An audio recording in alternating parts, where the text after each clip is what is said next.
اگر تم یہ سٹوری پڑھ رہے ہو تو سمجھ لو میں وہ انسان ہوں جس نے ہمیشہ اپنی کہانی خود لکھی اور کسی کو اس کی اینڈنگ ڈیسائیڈ کرنے نہیں دی۔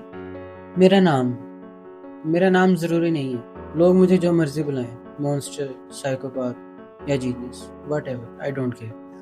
میں یہ سٹوری اس لیے نہیں لکھ رہا کہ میں اپنی روح کو ہلکا کرنا چاہتا ہوں، میں یہ سٹوری اس لیے لکھ رہا ہوں تاکہ میرا کرائم پوری دنیا میں پھیل جائے۔ لوگ یہ بات یاد رکھیں کہ کرائم وہی ہوتا ہے جو ہمیشہ یاد رکھا جائے۔ یہ کہانی ایک دشمن سے شروع ہوتی ہے۔ دشمن نہیں، ایک موقع، ایک ایسا انسان جو میری زندگی کا سب سے بڑا غلط فیصلہ تھا۔ لوگ کہتے ہیں کہ بدلہ اندھا ہوتا ہے نہیں، بدلہ بہت ہوشیار ہوتا ہے، اور میں نے اپنا بدلہ ایک صرف چھوٹے سے جھونکے سے نہیں لیا، بلکہ میں نے سٹارٹ ایک بہت بڑے طوفان سے کی۔ میں نے اپنا کرائم اسی کے اوپر ڈال دیا۔ وہ بیچارہ سارے زندگی لوگوں کو یہ سمجھاتا رہا کہ میں مسئلہ ہوں، لیکن ثبوت تو میرے پاس تھے، یا یوں سمجھ لو کہ ثبوت میں نہیں بنائے تھے اور اب وہ میرے پاس تھے۔ اس کی زندگی پر بات کرنا مشکل نہیں تھا، بلکہ بہت آسان تھا۔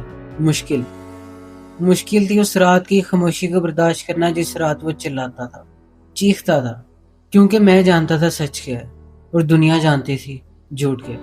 تم پوچھو گے وائے، اور میرا جواب ہوگا کیونکہ مجھے مزہ آیا، بہت مزہ آیا۔ اب ہم اپنی کہانی سٹارٹ کرتے ہیں۔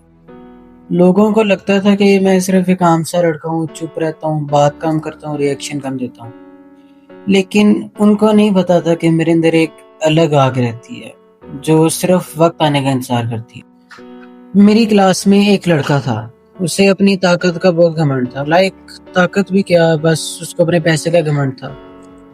لڑ تو وہ میرے سے سکتا نہیں تھا، یہ بات مجھے پتا تھی، لیکن کسی اور کو نہیں۔ سب کو بھی تھوڑی دیر میں پتا چلنے ہی والی تھی۔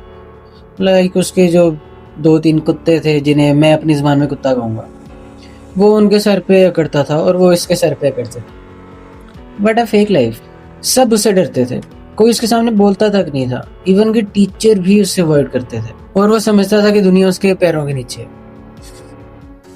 ایک ہماری کلاس کی لڑکی ایلیکس، ایک دن اس نے اس کو تنگ کرنا شروع کر دیا۔ وہ کافی کمزور تھی، جیسی لڑکیاں ہوتی ہیں۔ اس نے رونا شروع کر دیا، وہ اسے بیگ چھین رہا تھا، اس کو رلا رہا تھا، لیکن میں چپ نہیں بیٹھ سکتا تھا، یا میں ایک ایسے ہی ٹریگر کا ویٹ کر رہا تھا۔